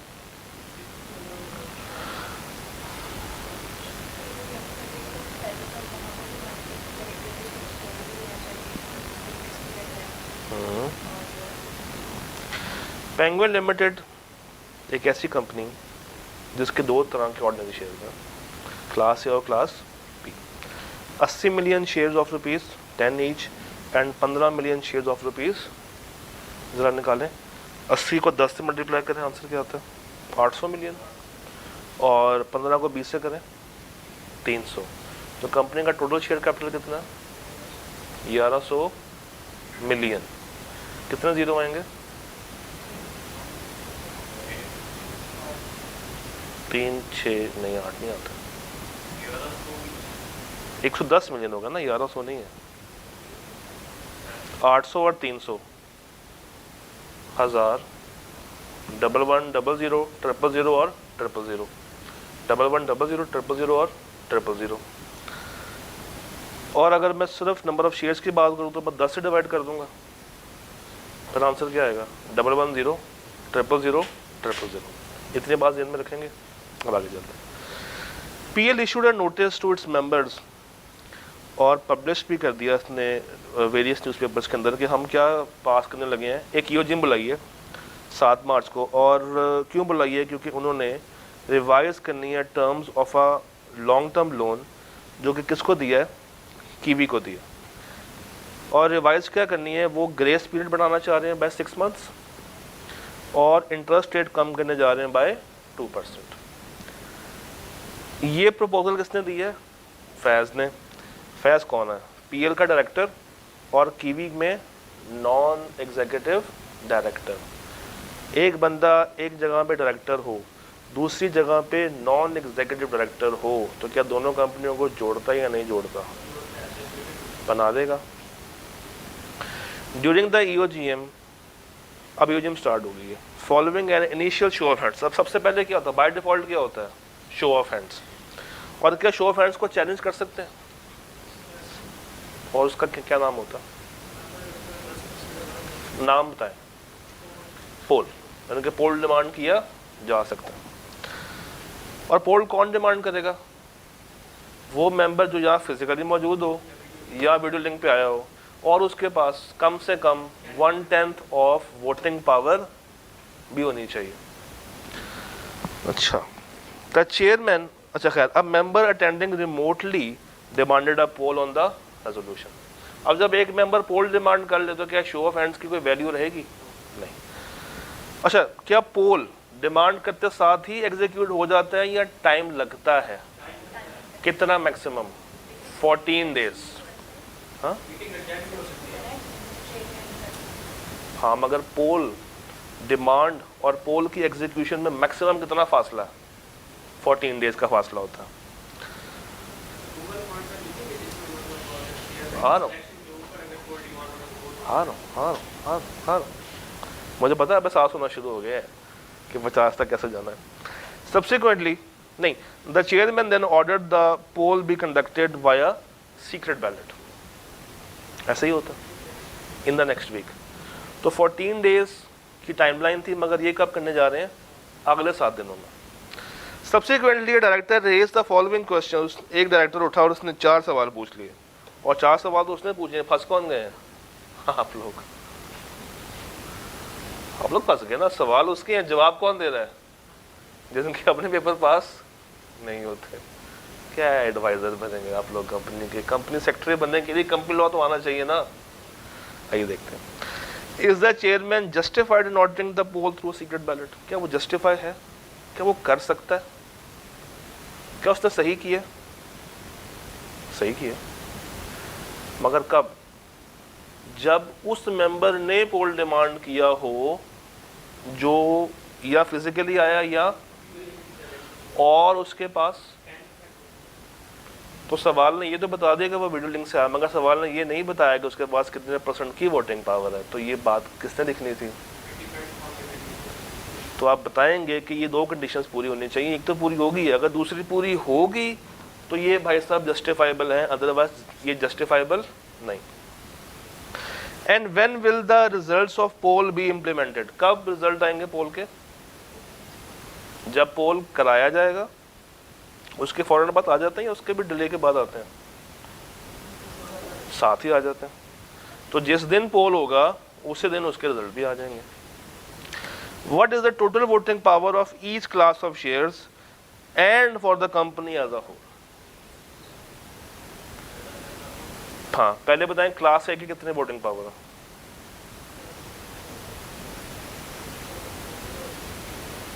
क्या?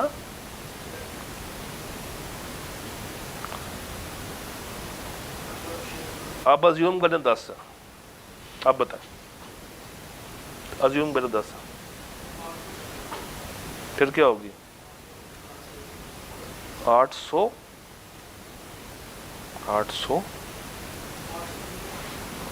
श्योर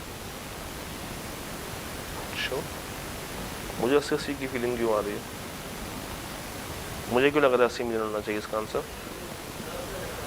हाँ, तो 80 मिलियन शेयर्स हैं, 10 रुपए का एक शेयर है। ये तो आप लोगों ने बताना ना, कंसल्टेंट तो आप लोग हैं, मैं तो जस्ट आपको सवाल दिखा रहा हूँ। हाँ जी, बाकी ज़रात क्या कहते हैं? कोई इनको काउंटर करने को तैयार है? एनीवन जो उनको काउंटर करे?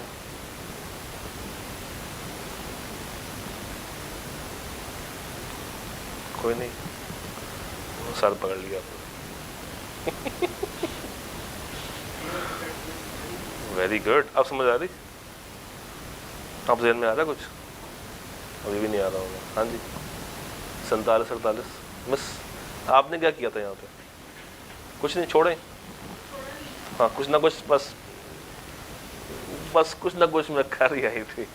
हाँ जी, आपका क्या ख्याल है इसमें क्या होना चाहिए पार्ट बी में?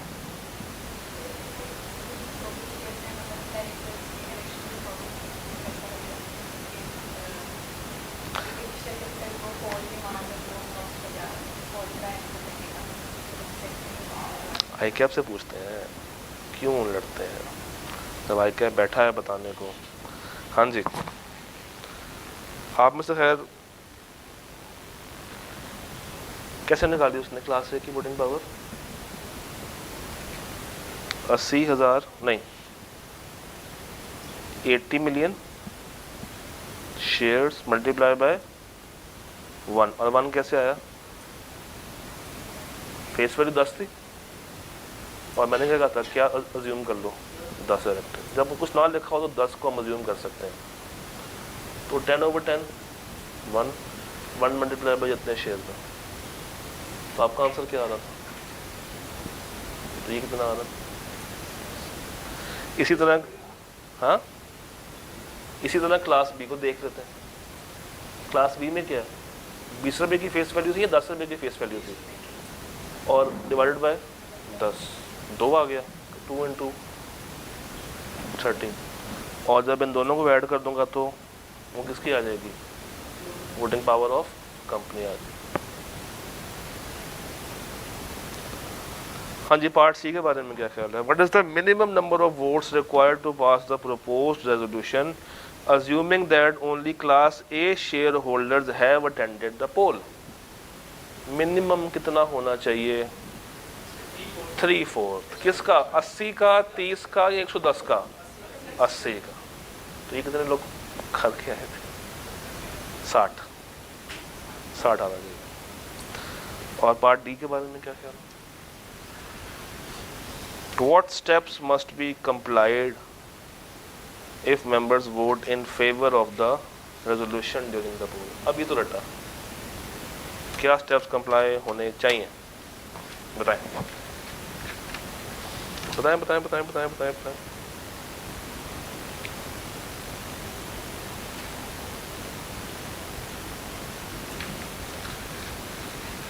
बता दें। 15 डेज वाली रिक्वायरमेंट है, किसको बताना होता है? रजिस्ट्रार को बताना होता है।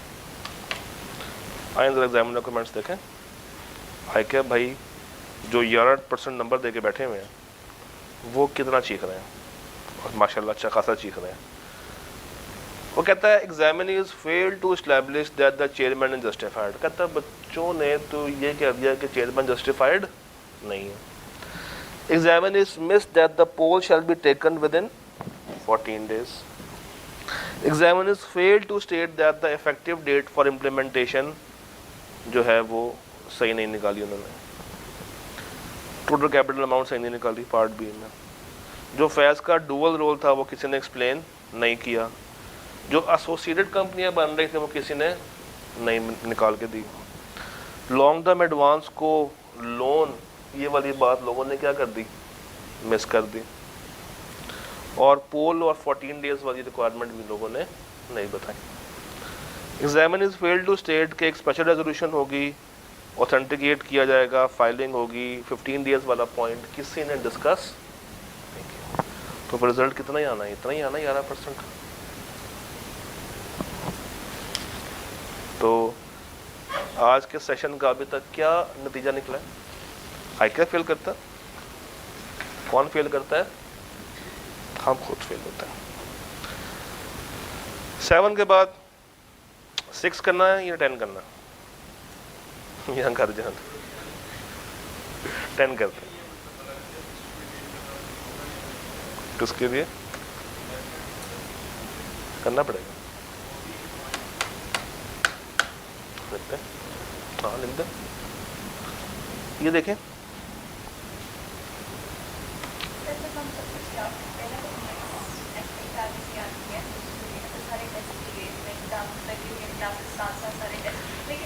सी लॉ भूल जाता है, सी लॉ भूलता है। सी लॉ में ये एक खासियत है कि ये भूल जाता है। तब तो चैप्टर 12 है, मतलब चैप्टर में 20 होते हैं बी लॉ की तरह। वो भूलता नहीं है, ये भूल जाता है। क्यों? क्योंकि इसमें क्रैबिंग वाली इतनी चीज़ें जो कि जंबल हो जाते हैं। तभी जब मैंने एक स्टेटमेंट पास की थी कि गुड़ से मारता है उसको जहर की ज़रूरत नहीं। सवाल वेट करें। पार्ट ए शुरू के 3 पॉइंट्स में से है और पार्ट बी आखिरी पॉइंट में से है। मेरा नहीं ख्याल कि ये सवाल मुश्किल था अगर आपने चैप्टर 3 को ज़रा सही से किया होता। 3 कंपनीज हैं, तीनों आपस में रिश्तेदार हैं, एसोसिएट बनेंगी। एक उनकी होल्डिंग है, 3 सब्सिडरियां हैं और तीनों का जिक्र 1 to 3 में होगा, फिर चौथे में 2 का या 3 का जिक्र होगा। एक इलेक्टेड डायरेक्टर, चलिए वैसे बता दें, एक elected director survived a car incident और अब वो मेंटली इनकैपेसिटेट है। बताएं क्या वो उस कंपनी के बोर्ड पे रह सकता? नहीं। कब से नहीं रहेगा? जब से वो मेंटली इनकैपेसिटेट हुआ है। वो डेट क्या है? 2 मार्च। ये मुश्किल था पार्ट। अजीज बहादुर एक नॉन एग्जीक्यूटिव डायरेक्टर बीएसएल में, उसको हार्ट अटैक हुआ अगस्त में और उसने तब से लेके कोई बोर्ड मीटिंग अटेंड नहीं की। इसमें एक रूल है, 3 कंसेक्यूटिव बोर्ड, अगर तो 2 तक कहानी है तो मसला नहीं है। अगर 3 हो गई हैं तो जैसे ही तीसरी मीटिंग एंड होगी उसका क्या होगा? वो हो जाएगा इनएलिजिबल हो जाएगा। Faraz Ghani, a director in VBL, was granted a loan of rupees 2 million by the board in February, repayable within period of 6 months। हाँ जी, VBL मैं बता दूं लोन है तो मेंबर्स को बीच में स्पेशल रेजोल्यूशन वाला पॉइंट आना चाहिए। यस। अब जरा पार्ट बी करें और मुझे बताएं पार्ट बी में आपके क्या क्या जवाब आते हैं।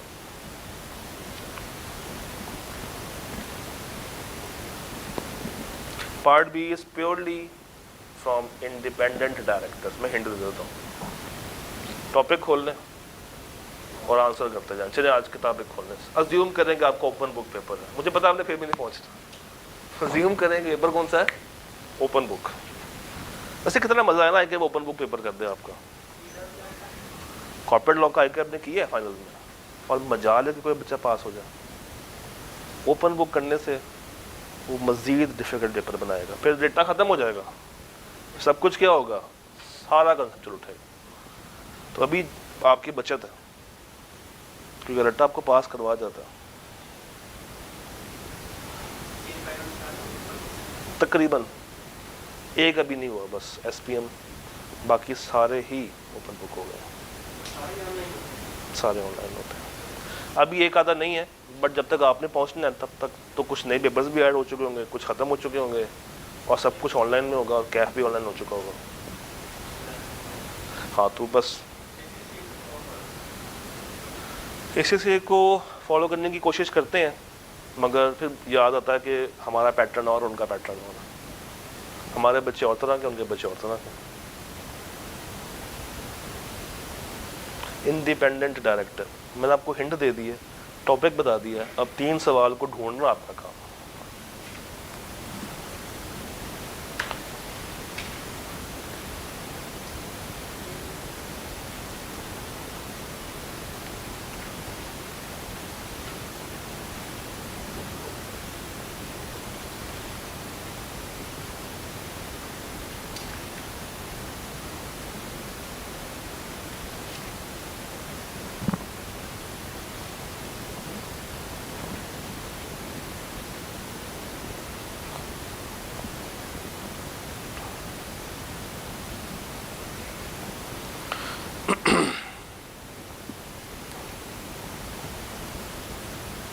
पड़ेगा।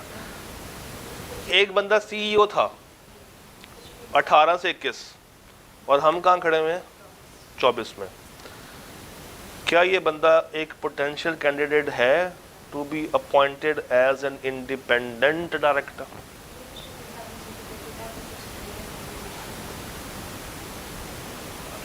हम कहाँ खड़े हैं मई 24 में, वो कब छोड़ा है 21 में, मगर कौन सा महीना है, सवाल खामोश है। 21 का मतलब ये नहीं कि 21 का year and, 21 can be any month of 21। तो अगर तो उसने छोड़ा है मई 21 से पहले या बाद में, पहले, तब वो क्वालिफाई कर जाएगा।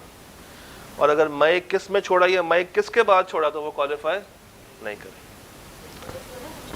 यस,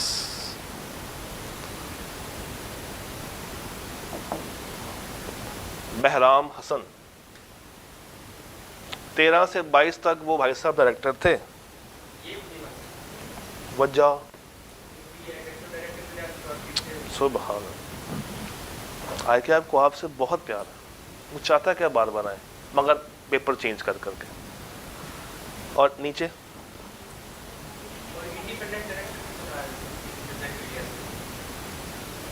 दानियाल भाई बोर्ड पे रहे हैं, डायरेक्टर रहे हैं, नॉमिनेटेड हैं, हाँ या ना?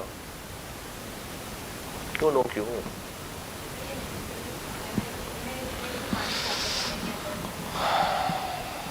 जनवरी 23 से फरवरी 24। क्यों डरते हैं क्या? तुम्हारे करीब ही खड़ा हुआ। तो आप पढ़े, व्हाट अबाउट दानियाल भाई?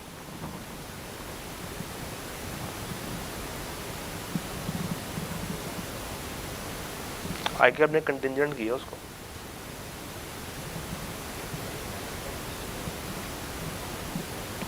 पता कभी कभी ना सवाल चाहता है कि आप दोनों एस्पेक्ट बताएं, इधर दिस और दैट। इफ ये तो क्या होगा, और इफ ये है तो क्या होगा। और अगर आपने गौर किया तो सवाल कितने मार्क्स का था? 5। नहीं, पार्ट बी कितने मार्क्स का था? 5। और बातें कितनी थी? 3। तो कम से कम 2 ऐसे पॉइंट्स थे जिसमें आपने इफ करना था, तभी बनते ना 2, 2 और 1, 5। हाँ जी, तो इस सवाल में आपकी क्या ICAP में परफॉर्मेंस रही? जी सर, आपसे शुरुआत करते हैं। कुछ भी नहीं था, ये सही हो गया था, थोड़ा सही हो गया था।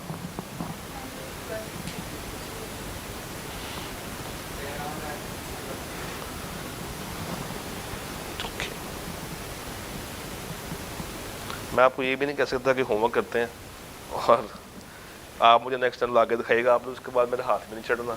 मॉक देने आएंगे या भाग जाएंगे? अल्लाह करे। मॉक के ऊपर कोई प्राइज अनाउंस हुआ था क्लास में? नहीं हुआ वो अभी तक, हम कर देते हैं। आप सीलो के मॉक में टॉप करें, आपको फाइनल में एक पेपर फ्री, दूसरा पेपर 50% ऑफ है। अब तो फाइनल की बात करूंगा ना मैं, आप तो कैफ 7 तक आ गए हैं। आप अगर पीछे से छलाल मारते हुए आ रहे हैं, इसमें हमारा कोई कसूर नहीं है। हम अज्यूम कर रहे हैं कि बच्चा पहले ग्रुप ए खत्म करेगा, यानी कि कैफ 1 से कैफ 4 खत्म करेगा, फिर 5 से ऑनवर्ड चलेगा। हमारे नज़दीक तो आप एंड पे खड़े हुए हैं, क्वालिफाइंग अटेम्प्ट वाले हैं आप, है? सही बात है ना जनाब। एक आखिरी हमला करें, यू हैव 10 मिनट्स, 6 बजे क्लास को एंड करते हैं, 5 मिनट आपके, 5 मिनट मेरे, सोचें क्या करना है सवाल।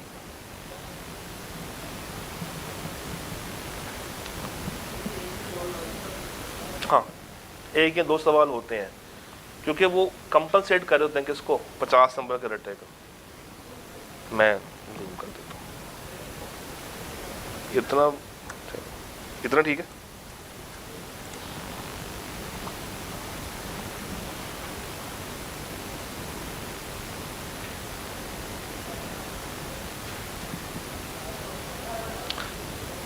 टॉपिक समझ में आ रहा है कौन सा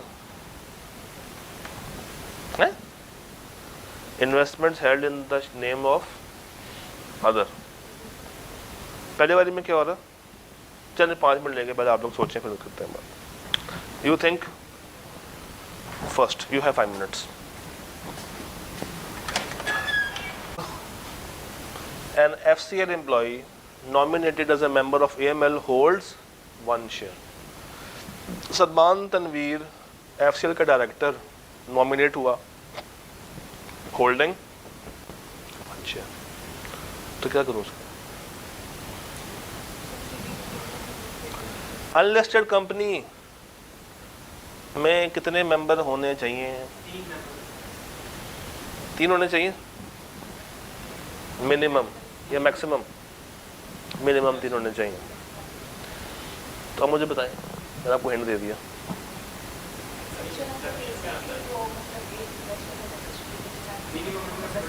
यस यस, तो रख सकते हैं हाँ या ना? रख सकते हैं। रेवन में क्या हो रहा है? ये लिस्टेड कंपनी है रेवन, 15%। ओवैस परवेज ये भी एक्सेप्शन में है, इसके क्या है?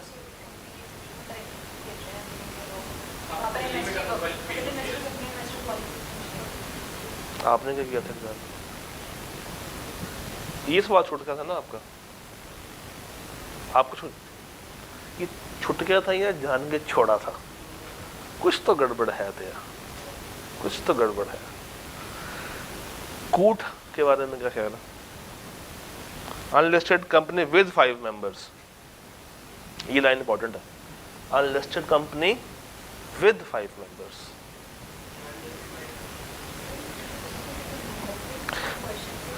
हाँ, एसोसिएट के लिए 15 नहीं है, 20 है, 20 है, तो इससे बाद तो 5% है, सॉरी 5% है। और अनलिस्टेड कंपनी विद 5 मेंबर्स, ये लाइन कुछ तंग कर रही है आपको?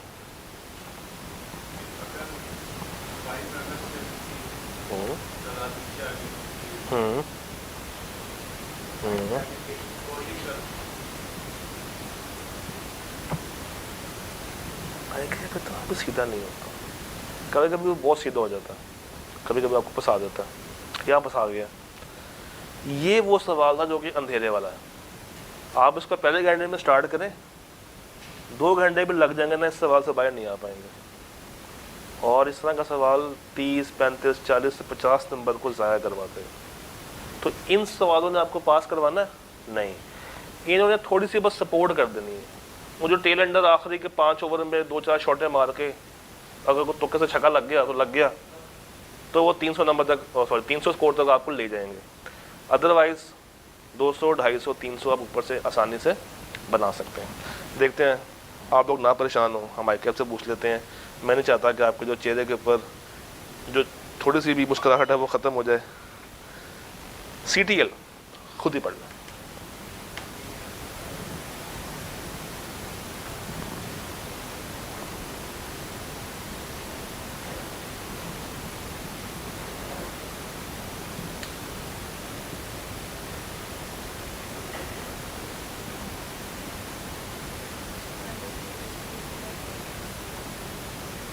नीचे भी कुछ लिखा हुआ है ना, कंसिक्वेंसेस ऑफ नॉन कंप्लायंस, ये किसने पढ़ना था?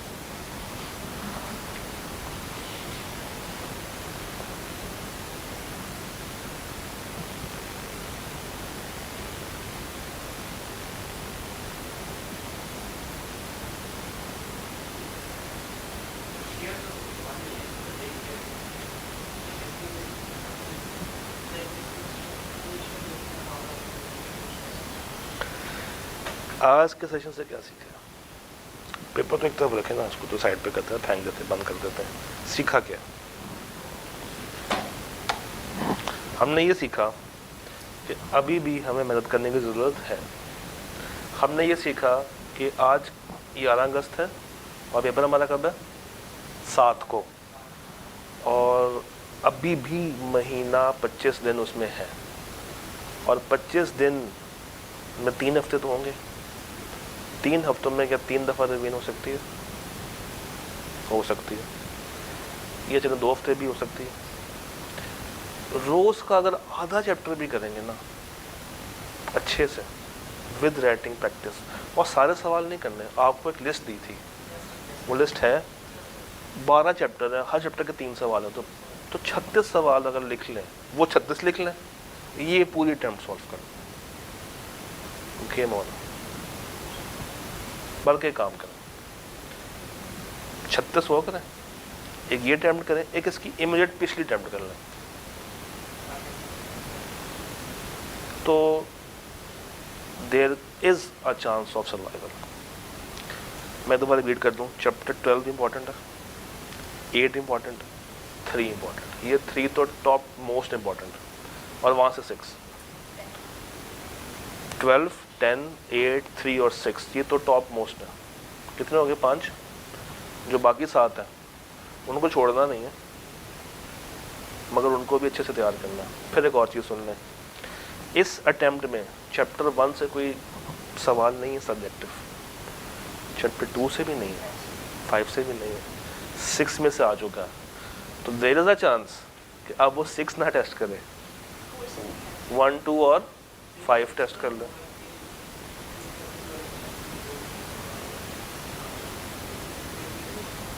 सवाल एग्जैक्टली तो रिपीट नहीं होगा, मगर हमें ये पता है कि चैप्टर 12 पूछे बिना पेपर नहीं बन सकता, तो जो आ गया है उसके अलावा बाकी अच्छा तैयार कर लो। मैंने ये नहीं कहा बिल्कुल छोड़ दो, एक दफ़ा पढ़ लो, शायद आए कि अब MCQ में ले आए। भाई वो जंगल का बादशाह, वो कुछ भी कर सकता है। तो हेलो, अभी 6 देखें, ग्रेड A में क्या है? 1, 2, 5 और 6 अच्छा खासा टेस्ट कर लिया, 1, 2, 5 रह गया, तो नहीं 1, 2, 5, 6 तो हाई चांस बन गए टेस्ट होने के। 3 तो हमेशा ही आना, 8 भी हमेशा ही आना है, 12 भी हमेशा आना है, 9, 11 भी हमेशा आने, और 10 भी हमेशा आने। तो 6, 7 पर थोड़ा सा कॉम्प्रोमाइज़ किया जा सकता है, मगर बाकियों पे कॉम्प्रोमाइज़ आप नहीं कर सकते। 6, 7 और 4 पे कॉम्प्रोमाइज़ किया जा सकता है, क्योंकि इस दफ़ा उसने पूछा ही क्या है? 6, 1 भी नहीं पूछा, 2 भी नहीं पूछा, और 5 भी नहीं। 5 वो ग्रेड और है। डन। अपना ख्याल रखिएगा, मॉक वाले वीक में आपसे मुलाकात होती है। अल्लाह हाफ़िज़, रब रखा।